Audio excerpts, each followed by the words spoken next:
chẳng phải là chuyện may mắn một người, hạnh phúc cũng chẳng phải điều mơ ước xa xôi. Hạnh phúc đã có trong tình yêu Chúa Giêsu, là nguồn hạnh phúc muôn thu ngày đêm đưa ra. Hạnh phúc chẳng phải kỷ niệm say đắm ban đầu, hạnh phúc cũng chẳng bởi lời thề ước trao nhau. Hạnh phúc sẽ đến khi bạn biết sống yêu thương, trọn đời chung thủy keo sơn, nắng mưa không rời. Xin Cha ban ơn lành xuống trên đôi bạn mới, mãi khăng khít bên nhau, mãi mãi yêu thương nhau. Sau khi an vui hay trong thử thách vẫn một lòng, vẫn mặn nồng. Đời sống có Chúa là nguồn hạnh phúc tuyệt vời, đời sống có Chúa khiến tình yêu mãi lên ngôi.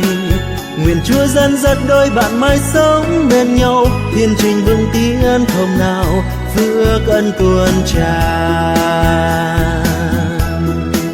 Hạnh phúc chẳng phải tiệc tùng đình đám rộn ràng, hạnh phúc chẳng bởi lễ vật hỏi cưới cao sang. Hạnh phúc chỉ có trong tình yêu Chúa Giêsu, là nguồn hạnh phúc muôn thu ngày đêm đưa ra. Hạnh phúc chẳng thể đổi bằng danh giá bạc vàng, hạnh phúc cũng chẳng bởi người hô đối môn đăng. Hạnh phúc sẽ đến khi bạn biết sống yêu thương, trọn đời chung thủy keo sơn, nắng mưa không sơn. Xin Cha ban ơn lành xuống trên đôi bạn mới, mãi khăng khít bên nhau, mãi mãi yêu thương nhau. Dẫu khi an vui hay trong thử thách vẫn một lòng, vẫn mặn nồng. Đời sống có Chúa là nguồn hạnh phúc tuyệt vời, đời sống có Chúa khiến tình yêu mãi lên ngôi. Nguyện Chúa dẫn dắt đôi bạn mãi sống bên nhau, thiên trình vững tiến không nào phước ân tuôn tràn.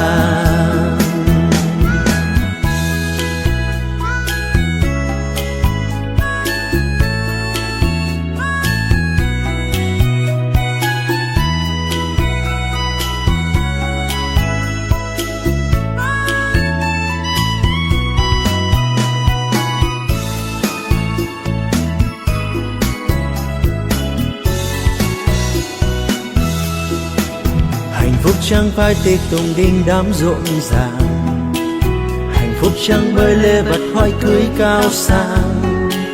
Hạnh phúc chỉ có trong tình yêu Chúa Giêsu, là nguồn hạnh phúc muôn thu ngày đêm đưa ra.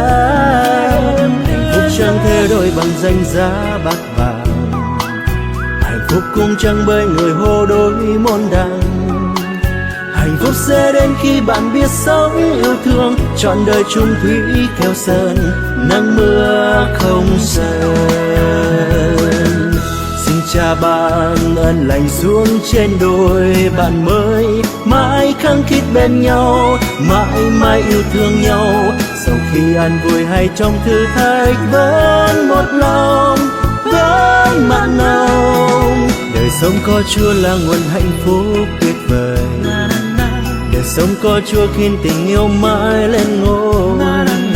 Nguyện Chúa dẫn dắt đôi bạn mãi sống bên nhau, thiên trình vững tiến không nào phước ân tuôn tràn. Nguyện Chúa dẫn dắt đôi bạn mãi sống bên nhau, thiên trình vững tiến không nào phước ân tuôn tràn.